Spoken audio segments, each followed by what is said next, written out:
Welcome to teaching world academy. आज हम इस वीडियो में एक न्यू टॉपिक स्टार्ट करने वाले हैं जिसका नाम है trait theories of personality. Trait theory of personality में आज हम पढ़ेंगे ऑलपोर्ट का वर्गीकरण और कैटल का वर्गीकरण। ठीक है, ये दो वर्गीकरण जो एग्ज़ाम होते हैं टीचिंग के उसमें लगातार पूछे जाते हैं। ठीक है, बहुत इंपॉर्टेंट है, आपको ये वीडियो पूरा देखना है। ठीक है, और आपको समझ में ना आए तो आप इसे दोबारा देख सकते हैं। आपको ये पूरा इस वीडियो देखने के बाद पूरा याद हो जाएगा। ठीक है, समझ में भी आ जाएगा। चलिए शुरू करते हैं। ट्रेट थ्योरी को समझने से पहले हम ये समझेंगे कि what is the meaning of the trait. ठीक है, ट्रेट का जो हिंदी में अर्थ निकल कर आता है वो है शील गुण। आपको मैंने इससे पहले टाइप थ्योरी पढ़ाई है, यानी कि शरीर रचना के आधार पर व्यक्तित्व का वर्गीकरण। ठीक है, अब हम जो पढ़ने वाले हैं वो ट्रेट थ्योरी है, यानी कि किन किन मनोवैज्ञानिकों ने इस आधार पर व्यक्तित्व का वर्गीकरण किया है वो हम पढ़ेंगे। तो क्या होते हैं शील गुण, कैसे हम इसको डिफाइन कर सकते हैं वो मैं आपको बताती हूँ। अगर मैं आपको एक वर्ड बोलती हूँ जैसे कि अहिंसा, तो आपके माइंड में क्या आता है? महात्मा गांधी। यानी कि अहिंसा क्या है? गुण है व्यक्ति का, और हम उस गुण के आधार पर ही व्यक्ति का व्यक्तित्व डिफाइन कर सकते हैं, यानी कि इसी को हम कहते हैं शील गुण के आधार पर व्यक्तित्व का वर्गीकरण। ठीक है, ट्रेट थ्योरीज ऑफ पर्सनैलिटी। तो मैं आपको ये बताऊंगी कि शील गुण क्या क्या होते हैं और हम उन्हें कैसे डिफाइन कर सकते हैं। व्यक्तित्व के शील गुण या विशेषक सिद्धांत, यानी कि ट्रेट थ्योरी ऑफ पर्सनैलिटी। व्यक्तित्व के शील गुण सिद्धांत या शील गुण क्या होते हैं वो सबसे पहले हम जानेंगे कि what is the meaning of the trait. ठीक है, व्यक्ति के व्यक्तित्व में विभिन्न मानसिक और शारीरिक गुणों का समन्वय और संगठन होता है। जिन जिन गुणों के समन्वय से व्यक्तित्व का निर्माण होता है, मनोवैज्ञानिक भाषा में उन्हें हम व्यक्तित्व विशेषक या शील गुण कहते हैं। जो शील गुण है उसका जो दूसरा नाम है वो विशेषक सिद्धांत भी है। ठीक है, या फिर आप शील गुण सिद्धांत कह लीजिए या विशेषक सिद्धांत कह लीजिए, दोनों एक ही बात है, और इंग्लिश में इसको ट्रेट थ्योरी ऑफ पर्सनालिटी कहते हैं। शील गुण कौन कौन से होते हैं? जैसे कि हुआ परोपकारिता, विश्वसनीयता, विनम्रता, व्यवहारिकता, स्पष्टवादी, सत्यनिष्ठ, संयमी आदि विशेषताएं शील गुण के अंतर्गत आती हैं।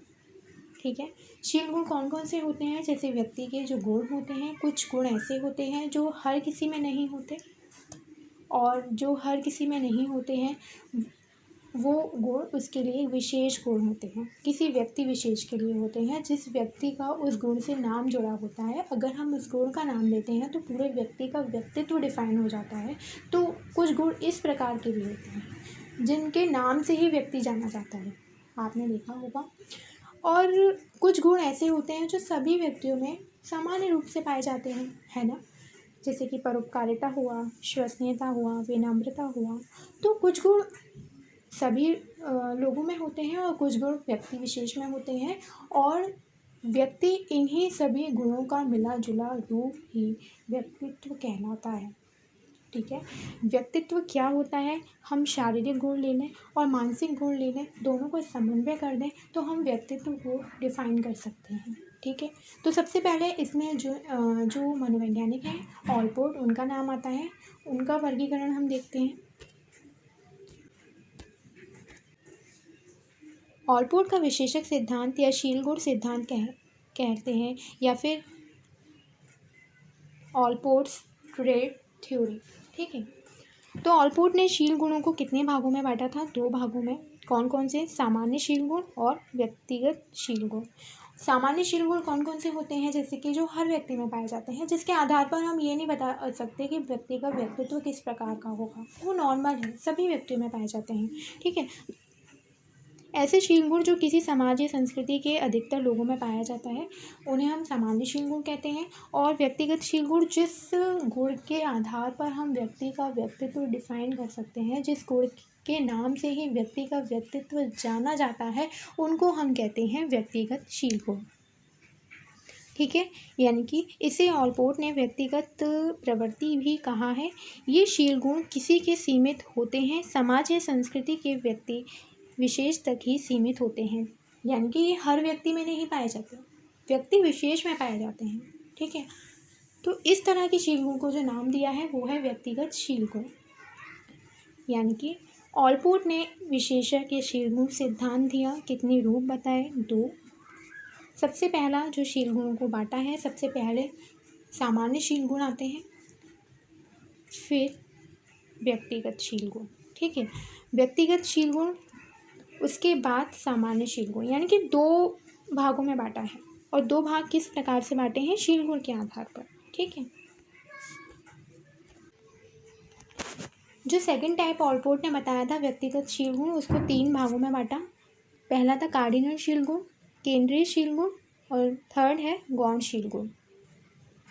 जो कार्डिनल शील गुण होते हैं वो मेन होते हैं। ठीक है, जिनके आधार पर ही व्यक्तिगत व्यक्तित्व डिफाइन हम कर सकते हैं। ये शील गुण इतने प्रबल होते हैं कि यदि व्यक्ति इन्हें छुपाना चाहे तब भी नहीं छुपा सकता। सभी व्यक्तियों में यह गुण नहीं पाया जाता, परंतु जिसमें यह होता है वह पूर्ण रूप से इसी गुण से चर्चित रहता है। ठीक है, जैसे महात्मा गांधी सत्य और अहिंसा के नाम से जाने जाते हैं। ठीक है, हिटलर, यानी कि अगर मैं आपसे कहूँ हिटलर तो आपके माइंड में सबसे पहले क्लिक होता है नेपोलियन। ठीक है, तो कुछ गुण ऐसे होते हैं कि अगर हमारे सामने वो शब्द बोला जाए तो हमारे माइंड में तुरंत उस व्यक्ति का नाम आ जाता है और तुरंत ही उस व्यक्ति का व्यक्तित्व पूरा हमारे माइंड में डिफाइन हो जाता है। ठीक है, फिर आते हैं केंद्रीय शील गुण, यानी कि ये शील गुण व्यक्तित्व निर्माण की ईंट होते हैं। जैसे कि सामाजिकता है, सहानुभूति है, आत्मविश्वास है। ठीक है, जो केंद्रीय शील गुण होते हैं इतने मेन नहीं होते, लेकिन केंद्रीय शील गुणों में से ही हम कार्डिनल शील गुणों को डिफाइन करते हैं। ठीक है, केंद्रीय शील गुण ज़्यादा होते हैं और जो कार्डिनल शील गुण होते हैं वो बहुत कम होते हैं और कम ही व्यक्तियों में वो पाए जाते हैं। फिर आते हैं गौण शील गुण। ये शील गुण कम महत्वपूर्ण होते हैं, जैसे कि पहनावा है, हेयर स्टाइल है, विशेष तरीके से बोलना, उठना बैठना, तो ये गुण इतने विशेष नहीं होते, ये गौण होते हैं, इतने महत्वपूर्ण भी नहीं होते कि इसी के आधार पर ये व्यक्ति चर्चा में रहे या फिर चर्चित रहे। ठीक है, जो कार्डिनल शील गुण होते हैं वो मेन होते हैं, जिससे व्यक्ति चर्चा में रहता है और उसी के आधार पर हम व्यक्तित्व को डिफाइन करते हैं। और केंद्रीय शील गुण होते हैं फिर बाद में। ये शील गुण व्यक्तित्व निर्माण की ईंट होती है, जैसे सामाजिकता हुआ, सहानुभूति हुई, आत्मविश्वास हुआ आदि, है ना। उसके बाद आते हैं गौण शील गुण। तो गौण शील गुण इतने ज़्यादा महत्वपूर्ण नहीं होते हैं। ठीक है, जैसे कि पहनावा, हेयर स्टाइल, विशेष तरीके से बोलना, उठना बैठना, तो ये नॉर्मल है। ये इससे कोई व्यक्ति चर्चा में नहीं आता कि आपने बोला कि उसकी हेयर स्टाइल ऐसी है, तो आप उसका पर्सनैलिटी नहीं बता सकते अकॉर्डिंग टू हेयर स्टाइल, है ना। तो सबसे मेन शील गुण कौन से होते हैं? कार्डिनल शील गुण। ठीक है, जैसे कि मैंने एग्जाम्पल दिया महात्मा गांधी का और नेपोलियन का, आपको ये समझ में आ गया होगा। ठीक है, चलिए एक बार इसका रिवीजन कर लेते हैं। सबसे पहले हमने क्या देखा? What is the meaning of the trade, यानी कि ट्रेड कौन कौन से होते हैं। सबसे पहले परोपकारिता हुआ, सहानुभूति हुआ, विनम्रता हुआ, है ना। ये सारे जो गुण होते हैं वो ट्रेड के अंतर्गत आते हैं। एंड उसके बाद हमने क्या देखा था कि हाँ, ऑलपोर्ट का वर्गीकरण देखा था, ऑलपोर्ट ट्रेड थ्योरी।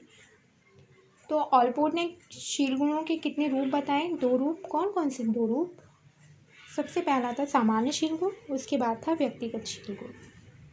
ठीक है, उसके बाद जो व्यक्तिगत शील गुण था उसको 3 भागों में बांटा। सबसे पहला जो प्रकार बताया कार्डिनल शील गुण, जो मेन होते हैं, जिसके आधार पर ही व्यक्ति चर्चित रहता है और इसी के आधार पर ही हम व्यक्ति का व्यक्तित्व बता सकते हैं।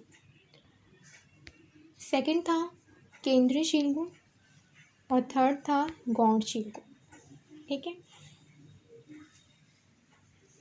ऑलपोर्ट ने कितने रूप बताए शील गुण के? 2 रूप बताए। कौन कौन से 2 रूप थे? सबसे पहला सामान्य शील गुण और दूसरा था व्यक्तिगत शील गुण। व्यक्तिगत शील गुणों को भी 3 भागों में बांटा। कौन कौन से? कार्डिनल शील गुण, केंद्रीय शील गुण, गौण शील गुण। ठीक है, आज के लिए बस इतना ही। मिलते हैं नेक्स्ट वीडियो में। Thank you.